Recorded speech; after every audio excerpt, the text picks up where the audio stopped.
Good afternoon, Constitution Doc. Shortly after the presentation of the IRC trophy to Ichi Ban, congratulations, that's the third time to Matt Allen and team, a win on that boat, pretty extraordinary.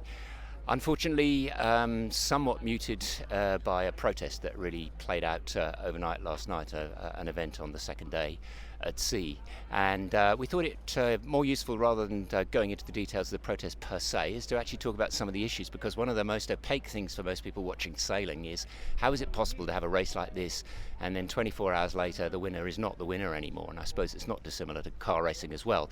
On-water umpiring has become a really big thing in sailing these days, and indeed even in America's Cup it's not even on water anymore, it's all digital. But once you're offshore with comms, with all the other conditions going on, it's almost impossible to have any kind of sort of immediately on-board referee, off-board refereeing. So then it comes down to a protest issue on an issue if there's a belief there's a rule infringement. And just very briefly, we're going to talk to Michael Spies in a moment, who probably is as good as any person to really provide some of the gen on mostly about protest processes and also some of the issues that were at play here, which is really what we just want to talk about. So there's some learnings out of this for us all. So first of all, just really quickly, the facts of this particular protest. Two protests, in fact, by the race committee and by Ichi Ban on an incident on the 27th of December, late night, not very heavy breezes, and AMSA were trying to, in fact, gave an indication to the race committee that PLB, so it's a personal locator beacon, on one of the individuals on Celestial had set off, and they tried to communicate with the boat. That didn't actually happen. There was no connection being able to made, and the next recourse, of course, was to go to the next nearest boat, which was Ichi Ban. And Ichi Ban attempted VHF's connection. That didn't work. She set up a white flare. We'll talk a little bit about the difference in flares in a moment to Michael. Set up a white flare, still no communication, and then the ultimate, which she was asked to do by AMSA, was to set up a red parachute flare, and that's basically a distress signal. At which point they got the attention of Celestial, who then radioed to say, all good, the PLB went off accidentally, as did 12 others during the race, I might add, and we might talk to Michael about that as well. And it went from there. Obviously for Ichi Ban, that was more than a little bit of a distraction, and when they came in, they were flying a red flag as a protest, and both they and the committee protested, which really was around the rule about keeping a listening watch on VHF, which is a requirement for all of the boats. It's very much around safety, it's absolutely essential. So what I would like to do is first of all just talk to Michael a bit about the protest process, because I think most people don't even know exactly how that works. So Michael, first of all, how do you start the process? Say you're at sea, you're a boat at sea, you see another boat that you think is infringed. What are the processes you go through? Well, I think we can even go one step further removed from that. You know, when the kids are sailing their Sabos or Optimus, the same racing rules apply internationally. The international rules of sailing, RRS, and the obligation is, if you feel like you have been infringed or there is an infringement, you've got to display the flag at the first reasonable opportunity. So that's a red flag in this case? Well, in this case, traditionally it used to be code flag B, a red swallowtail flag, but and then inform the yacht that you feel has aggrieved you or hasn't been compliant, that you intend to protest. So if you're the boat out there and you feel like you've been infringed, you should be notifying the other boat, presumably by HF and so on, that you're planning to protest, as well as the flag putting up? Absolutely, and the jury or the protest committee at a lesser level, but at this level an international jury will then see if the protest is valid. So then the red flag at the back of the boat has to stay up till they're ashore, and then what do? Go in and make a declaration as well on that in more detail? Well, it's quite interesting. In times gets away. In 1990, we got line on us in Rothmans and had that taken away from us in probably even more controversial circumstances with that, and that's still a bit of pill. It's a hollow feeling. I do feel for Sam Haynes and his team on Celestial. I meant to lose it this way. Yeah. Is, it's shattering, and as I said, that's 31 years ago on Rothmans, and you still feel it every day, and no doubt. Then the next phase in the process is the declaration. In this case, it was two protests which were merged just into one because they were basically about the same topic, and then what do? They've lodged that formally with the reports from both sides, and then they go into the room with the jury and they make their cases independently, yeah? Yeah. Once again, the process, as I said, the kids sailing their Sabo, their Opties to the highest Grand Prix level, the process is still the same. The protestor is invited to state his case. The protestee then states his case. He can then ask questions of the protestor. The jury can jump in, or the protest committee can jump in at any time and ask any questions they want or request further information and direct that. They're running the show basically, not the protester or the protestee. And they can ask for witnesses as well? Yeah, and first of all, the protestee is invited to bring his witnesses in, and then the protestee can ask questions of that witness, and then vice versa. The process is reversed. Okay. And so in this case, it was nearly 4 hours, so it was obviously quite a complex set of issues, not really that easily to sort of make a decision on, yeah? Well, boat on boat's relatively, boat on boat, port and starboard, buoy room and all that, the precedents are there. But the jury, and I felt for them, it says, shall be mandatory, maintain, I think the rule said, shall be listening. Well, it didn't say hearing, and I mean, and now they've actually written what I believe will be a precedent. You mentioned 12 PLBs going off. We did our qualifying race just in Queensland with, I think, a dozen entries.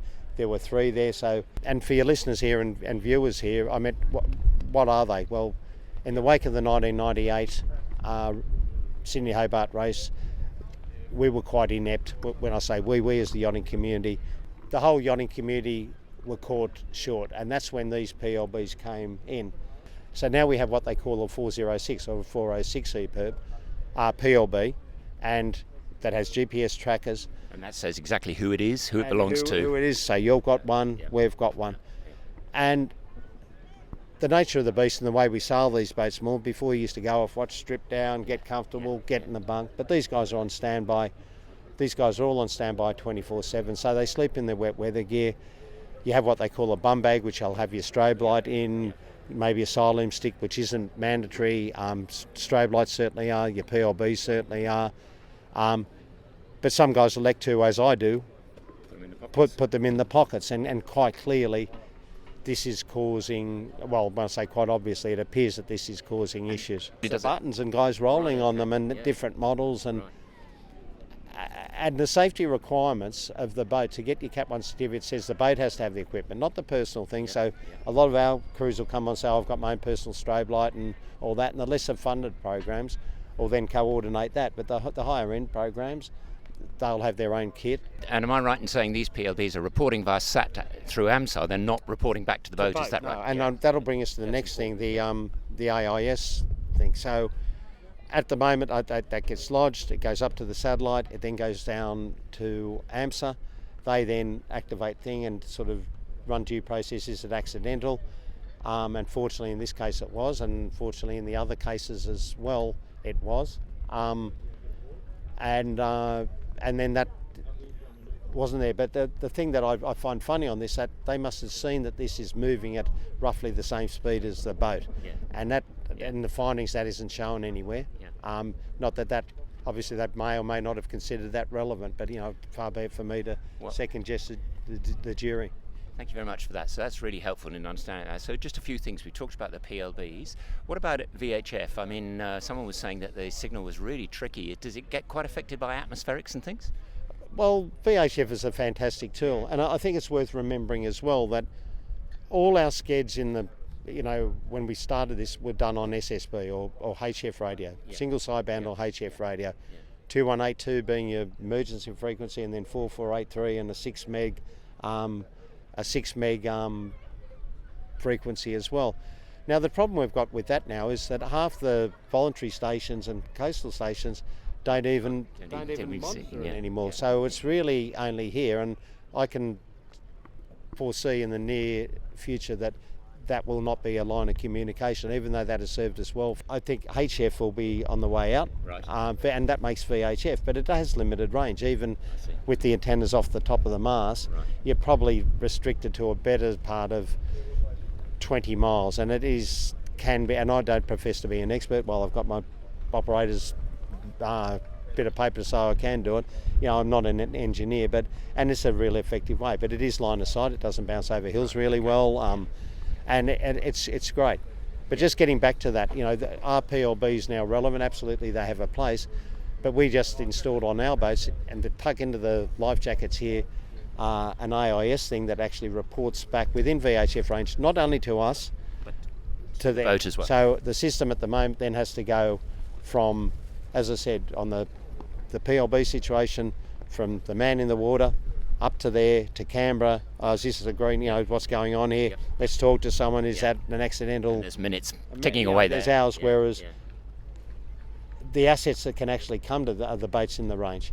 And once again, without preempting anything, the rules makers, I can see the PLBs being mandated, being obsolete. Yeah, I mean, it's no okay. different. Analog and digital technology moves on. There is what appears to me to be a better product. Okay. Whether it's a complementary product with the PLBs, at this stage it probably is, but Okay. yeah. So that's great. Just one last thing about flares so people understand that. So you set up a white flare mostly to gain attention. That's not a distress flare? That's correct. And So they set up a white flare to get attention? tension, and then obviously red parachute is... And that's a distress signal. So basically that would have said to Celestial, these guys are in trouble, we'll contact them. Get on, Yeah. there's something going on here. Your off watch is trying to sleep. Yeah. The VHF 16 isn't just necessarily used by yachties. It's a general, not a distress. It's the first port of call on VHF.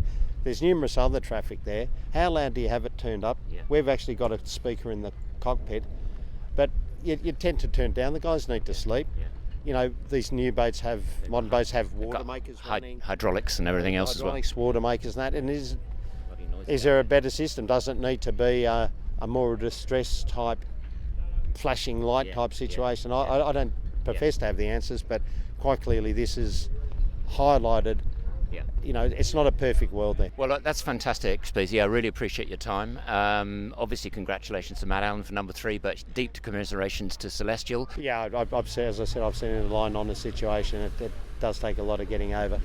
But those guys are strong, and hopefully they'll come back bigger and better, and that we don't lose those guys to the sport. That would be the tragedy. That would be fantastic. Thanks so much, Spies. Really appreciate your time. My pleasure.